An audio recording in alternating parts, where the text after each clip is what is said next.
जो इन पापा ने कलंक लगाया है कि तू दिहाड़ी पाया उड़ था, अपने जीवन के अंत समय में ये क्या सुन के गए हूँ। जैसे आरती राव जी कहती है, इंद्रजीत जी कहते हैं कि भाई जो रावलाल सिंह जी है, इनका स्वर्गवास हुआ है 2 मार्च 2026 को, यानी होली से एक दिन पहले। दोस्तों, बाबा का जन्म देश के आज़ाद होने से पहले 1945 में होया और बाबा ने भारतीय सेना आर्मी ज्वाइन कर रखी थी। और भारतीय सेना आर्मी से जब वो रिटायरमेंट आई, उसके बाद उन्होंने भाई बैंक में नौकरी करी, यानी 2-2 पेंशन ले रहे थे। और पूरा जीवन तो देश ही दिया। बुढ़ापे में गाँव में आए, सुख शांति की रोटी खाने की सोची तो गांव के 1-2 मुद्दे उठ गए। उस गांव राम के साथ जुड़ कर, समाज के साथ जुड़ कर धरने पे बैठे और वो होली से एक दिन पहले हमें छोड़ गए। आज हम नरक में, वो स्वर्ग में। दोस्तों, लेकिन बेरा हमने उसकी के दिया, हमने उसकी यो दिया कि जो रामगढ़ भगवानपुर में जो धरना चल रहा है, उस धरने में अक्सर एक बात कही जा रही है कि वो धरना किसानों का नहीं है, वो धरना गांव के लोगों का नहीं है, वो कांग्रेसियों का है। कांग्रेसियों का नाम इसीलिए लिया कि भाई आज के टाइम पे बीजेपी सरकार है, अगर कांग्रेस होती तो बीजेपी वालों का नाम ले लेते। तो ये हम लोग कह रहे हैं भाई, जिसने देश की 3-3 लड़ाई लड़ी है, 2-2 पेंशन ले रहा है, उसने आखिर में यो टैग मिल रहा है। और मैं 2-4 और मिलवाऊँगा भाई, सारे बड़े बुजुर्ग देखो, सारे देखो, अब लगभग रिटायरमेंट है। हमारे एक बाबा ये है, बाबा सरकारी नौकरी से रिटायरमेंट है, बढ़िया पेंशन ले रहे हैं। ये 300 रुपये दिहाड़ी में ताओ कौन है। एक ये बाबा, ये फौजी है, एक वो बाबा बैठे मारे। और मैं एक बात बताऊं भाई, एक बात खासकर तो मेरी उम्र के बड़का थी, सारे थी, और रेवाड़ी के तो खासकर लोग आते। अगर एक अपोजिट सरकार 500 रुपये 400 रुपये दे कर सरकार के खिलाफ बैठा सका है, तो थम एक बार अपना काम छोड़कर सरकार के पक्ष में बैठ के देखो ना। और इस साल मैं ले आऊँगा 2-4 नेता और मिल जाएंगे जो इस बात के पैसे दे देंगे कि भाई आप धरने पे बैठो और मेरी बड़ाई करो।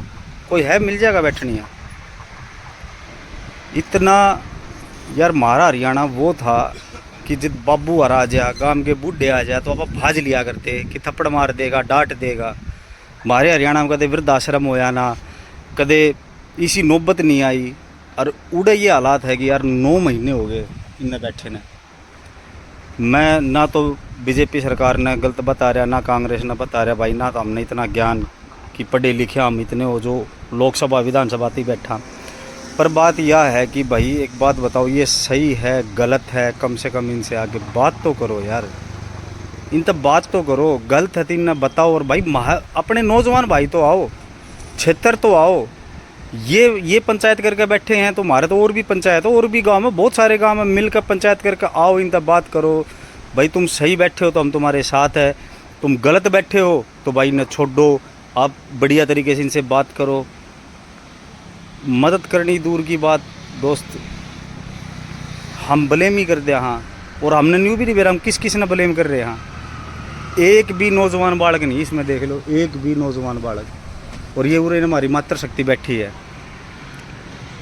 इन ये उस दौर के आदमी हैं, 80-90 के दशक जो होया करता, साइकिल भी बड़ी चीज़ होया करती।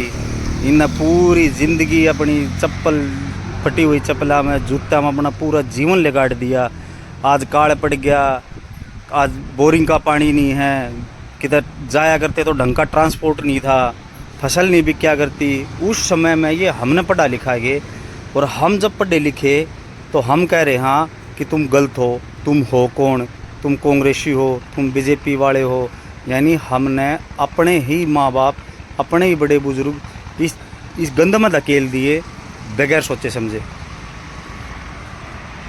दोस्तों 9 महीने हो गए हैं और के बेरा भाई कितने दिन चल रहे। एक बाबा हमारे धरने से स्टार्टिंग में चले गए थे, और एक हमारे फौजी साहब अभी होली वाले दिन चले गए हैं, होली से एक दिन पहले। जो इन पापा ने कलंक लगाया है, जो इनकी हमने पेंशन बांध दी है सारे भाइयों ने मिल कर कि तू दिहाड़ी पाया उड़ था, या जो हमने इनको ये कह दिए कि भाई ये बकवास में बैठे हैं, तो वो कलंक कैसे उतारेंगे हम इनका, ये बताओ। अपने जीवन के अंत समय में ये क्या सुन के गए, और ये अपने परिवार के लिए बैठे नहीं, इसके कोई ज़मीन नहीं खोसी, सिर्फ एक गांव राम खातर।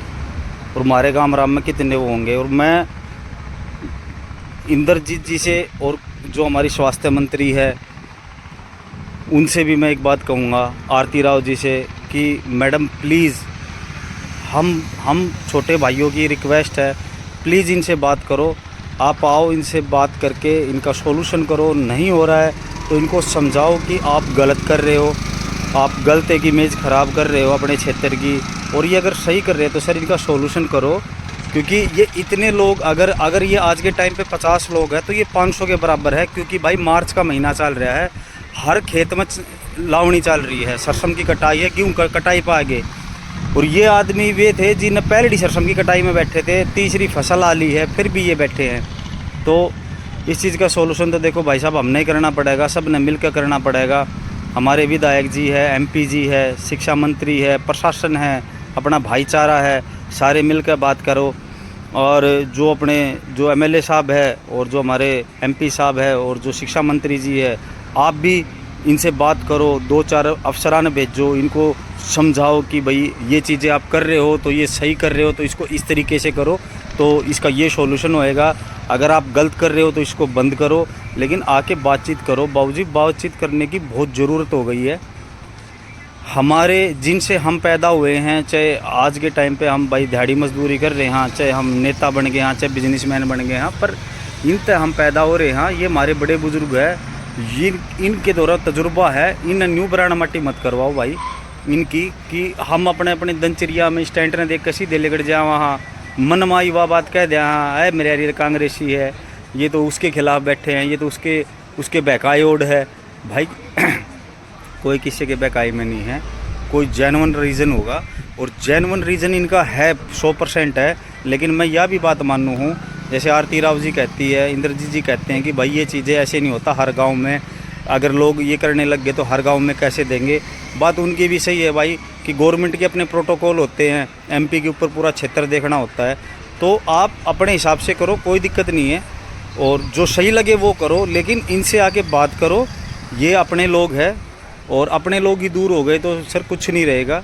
अपने लोगों के बीच में आओ, बात करो उनसे, और जो दिक्कतें हैं उसको दूर करो भाई जी, दूर करो उसको। जय हिंद, जय भारत।